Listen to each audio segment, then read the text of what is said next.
Hello and welcome to another Lincoln Commission on Human Rights show. My name is Francisca. I'm a community outreach coordinator for the city. Today we have a great show and I would like to welcome Pete Ferguson to this show, and he will be speaking about the Youth MLK Rally. Hello Pete, how are you? How you doing? Thanks for having me, I appreciate it. I appreciate you making the time to come here. Every year we celebrate Martin Luther King Day, and I think sometimes people forget what we do here. But first of all, reintroduce yourself and tell us how it is that you're involved with this. Yeah, so my name is Peter Ferguson. I like to tell people that I'm a coffee can kid. I was raised by my mother, who was a 40-year educator, my dad, who was 25 years in the service, and I remember every morning waking up to the smell of Folgers coffee. And so yes. I kind of was told that the best part of waking up was if you smelled that coffee. If you didn't get out of bed until she had her first cup. But that being said, with them being in education, with my dad, being in the military, the times that they were born, just had the opportunity for some unique experiences, got to hear stories about their firsthand experience, went into youth work. I currently am the multicultural coordinator and assistant supervisor of recruitment at Lincoln Public Schools.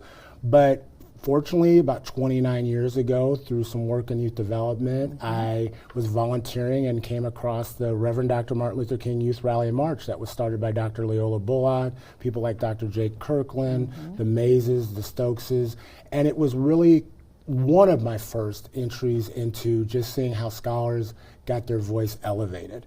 Around Dr. King, who championed young people, but also recognizing young people in their role, not just in the civil rights movement, but honestly any movement across the country. And so here, 29 years later, I didn't have hair when I started. I'm still going strong, but I have gotten to be the adult lead advisor for the annual Youth Rally and March, which takes place on the third Monday, most often in January, which has been recognized as a federal holiday since the 80s. Yes. And we have just had a phenomenal youth showcase of scholars elevating their voice with unique pieces to just being really transformative that have actually gone beyond the city limits of Lincoln and Lancaster County and the state.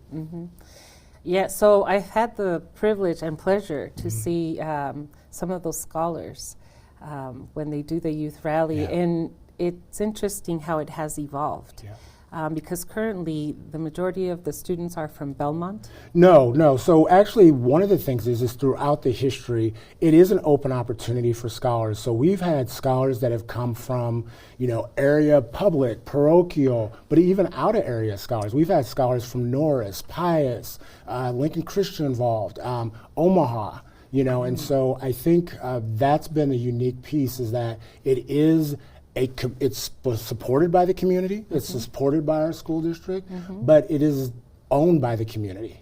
And when you have that, it opens the door up in so many ways. So if an individual from Lexington wanted to be involved, or Kentucky wanted to be involved, this year we have a really unique component of a young man that's going to be involved on the planning committee that's from Georgia.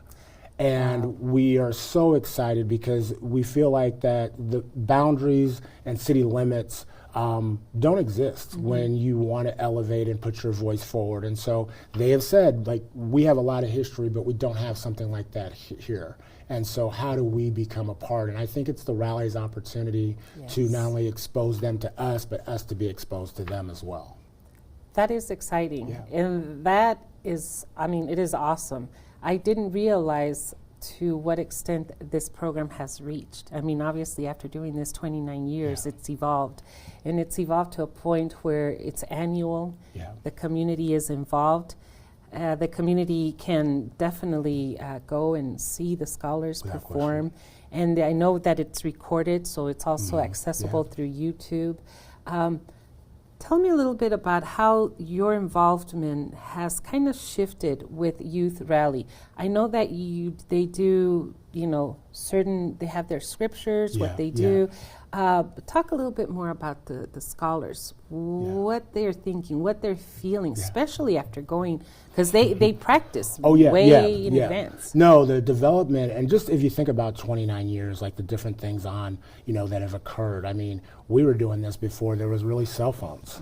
And so we pride ourselves, and the rally does, and it is a youth rally. I'm here in adult capacity, having this conversation with you, but to understand that for 31 years, they haven't missed and I don't want to say a celebration, missed an engagement.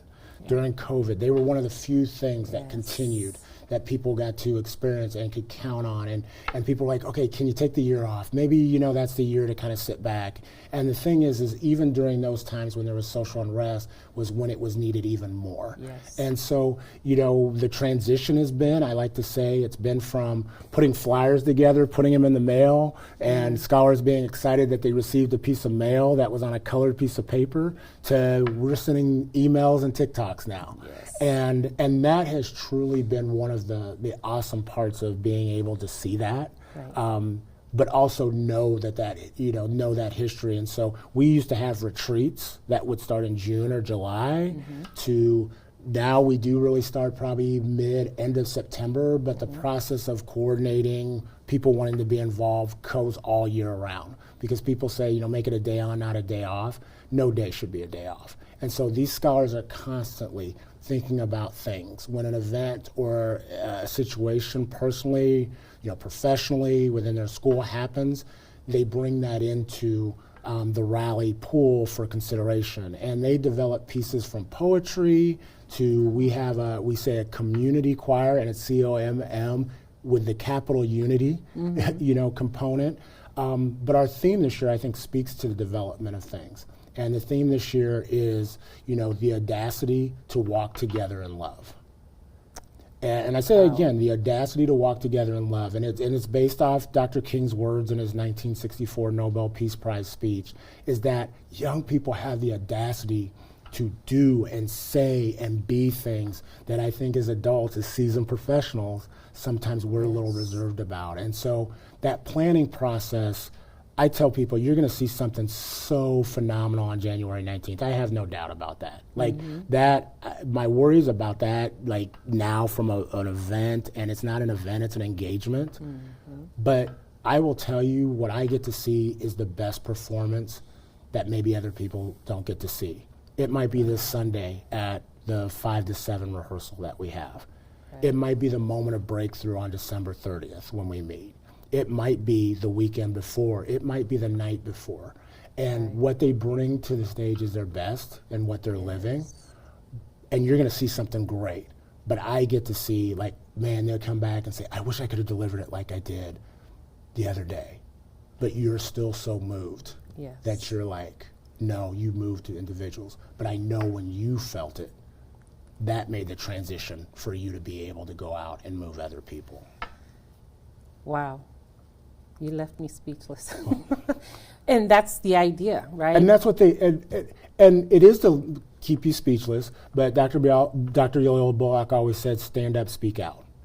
And so we don't want people speechless. We want people to feel like they were infused with the audacity that Dr. King spoke about, the actions of Sylvia Mendez, who did what Brown versus Board of Education did, in California multiple years before, the power of a Claudette Colvin, who did what Rosa Parks did, 9 months before Rosa Parks did the same thing.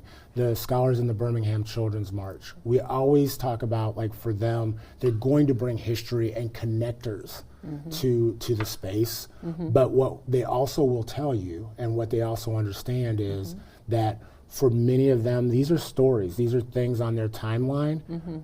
But for other people that are still sitting in that audience who are watching, whether they be in Omaha, whether they be in Lincoln, whether they be in a retirement home. We have audiences in Dubai, so we say we go worldwide. Wow.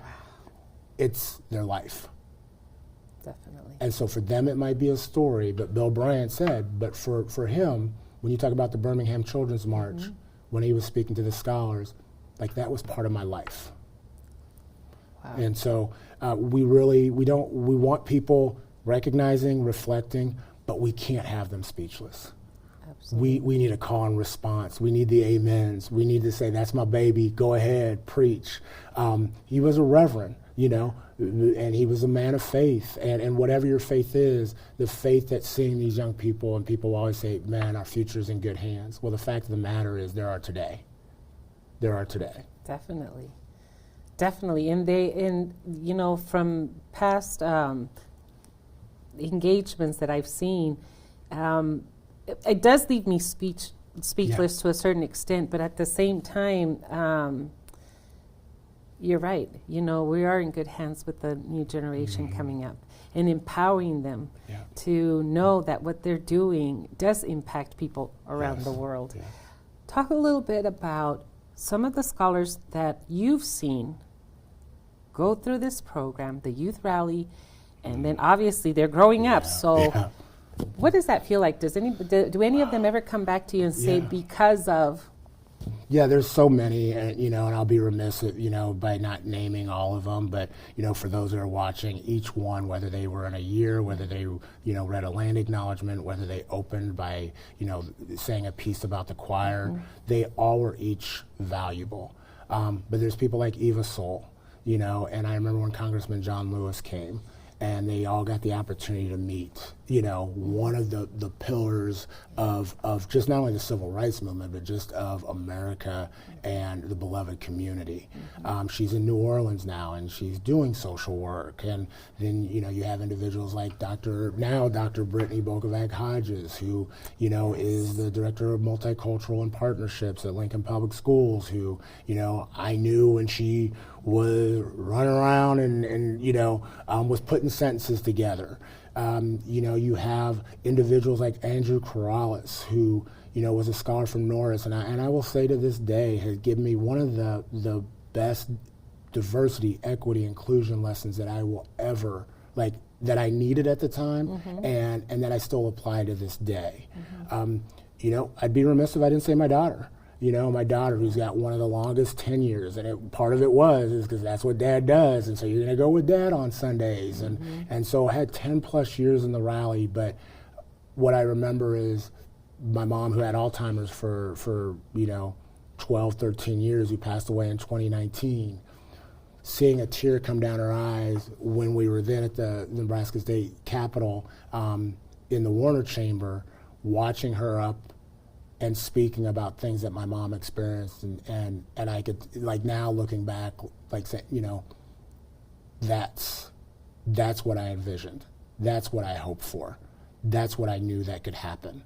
And quite frankly, one of those moments was one of the last times that she, from a memory standpoint, really got to experience seeing her in that capacity, because she didn't get to see her, do all the sports and graduate from high school and those type of things. So, when I look at the history of where individuals are, those are only a few, but this has touched, 30 years ago we did some math, 500 young people who have been a part of the committee over those 30 years conservatively. And that's not just the choir, that's not just people who've come in.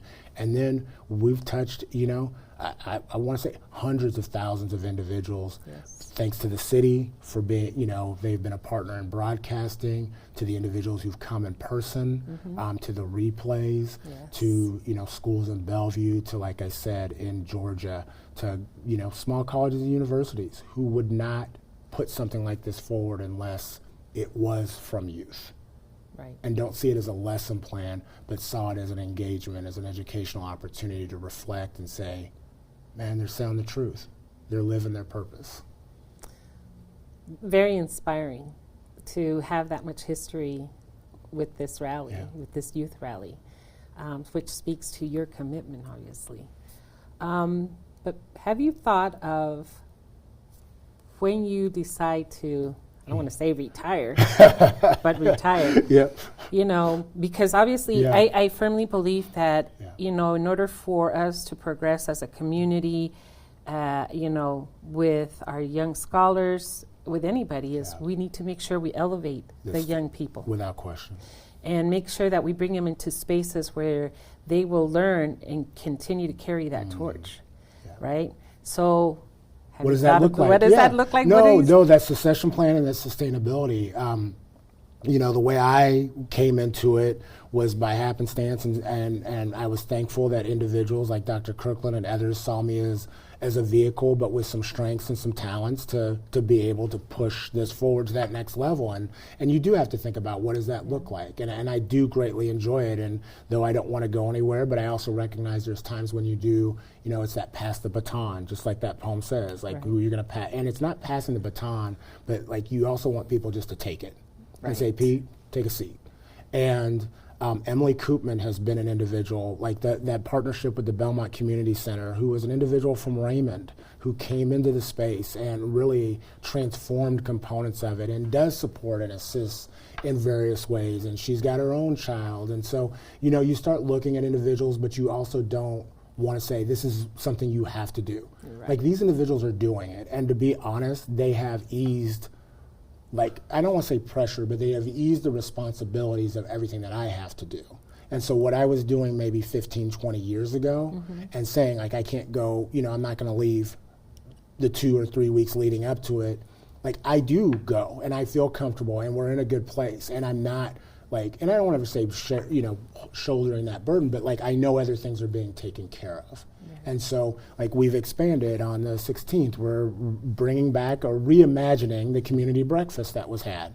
Yes. Emily and the Belmont Community Center are facilitating that. And that's something we have thought about as a rally to do. Honestly, I couldn't probably do that on my own. I couldn't do that with the capacity that I have. And so she is taking that baton, has grabbed it and said, Pete, I'm doing this. Partnering with Bryan College of Health Science, partnering with the rally.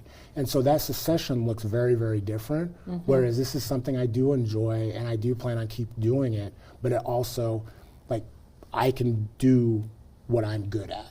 Right. I can concentrate on some other things that elevate that piece, and individuals like her and Bobby Ehrlich and Dr. Kirkland, and then other scholars who say, I want to come back, and are doing the filming. And we can bring in other new individuals. And, we do have a dream. We think, Lincoln is a great place, but I'm going to put it out there. We would love to take the rally and do the rally at Ebenezer Baptist Church and be part of the Reverend Dr. Martin Luther King, program in Atlanta, Georgia, at his memorial. And that, I think, would be huge, not only just for Lincoln, Nebraska, and for our scholars, but I think it would be significant for this country, and I think significant for the world. So I put it out there. If Oprah wants to fund, or anybody else wants to underwrite, that would be awesome. That I'll drop the mic right there, and I'll exit stage left when that happens. That would be awesome, and certainly I think we should, put out the word of. That would be great, wouldn't it?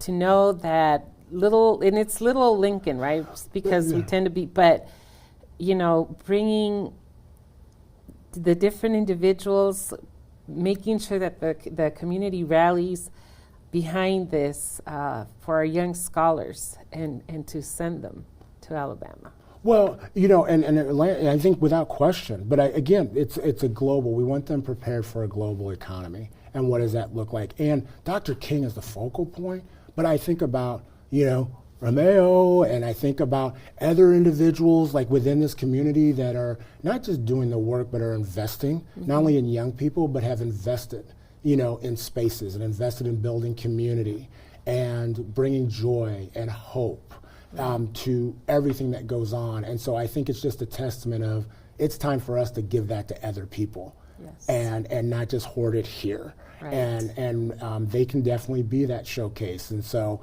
again, I put my hopes and dreams out there because, Duncan Aviation will get on a plane.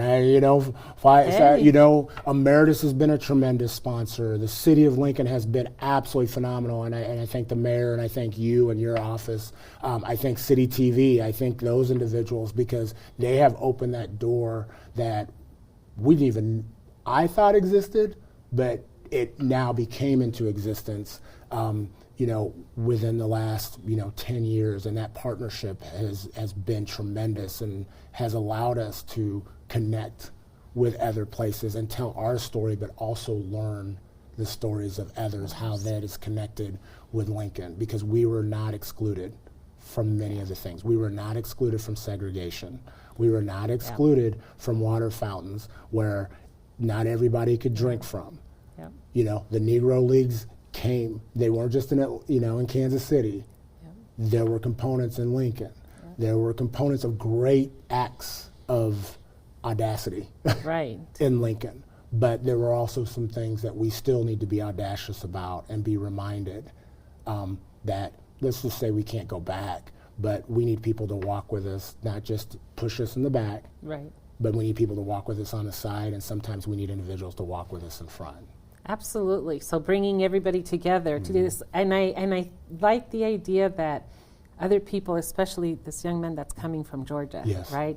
And hoarding it. That's perfect, because I think sometimes we, and when I say we, those community members or individuals who have programs, who are trying to make a difference, forget that it's not just not hoarding it, like sharing it. Like, the world would be so much better if we are able to share our time and talents with the world. And I think that's what the youth rally is. They have you have so much time and talent and treasure with this, and sharing it with not just our community, but across this country and world.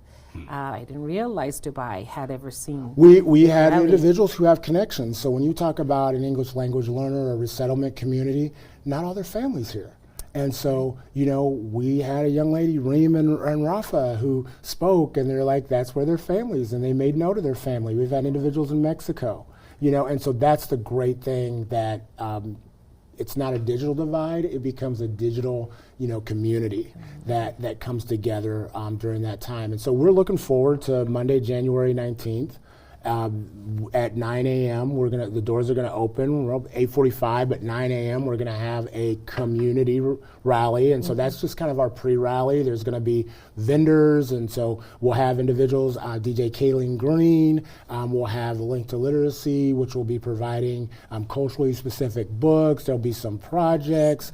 We'll have a lot of just where you can build community, where you can dance, you can just enjoy music, Snap photo booth, and then at 10 o'clock we have our actual rally, which will be the 31st annual one, which will be more program-like, but it's a program that educates, causes you to reflect. You know, who knows? They might have the 6-7 in there. I don't, you know. We make sure that everything's modernized, but it's also relevant. Not only honoring the past, honoring where we're at in our present, but also moving forward in the future.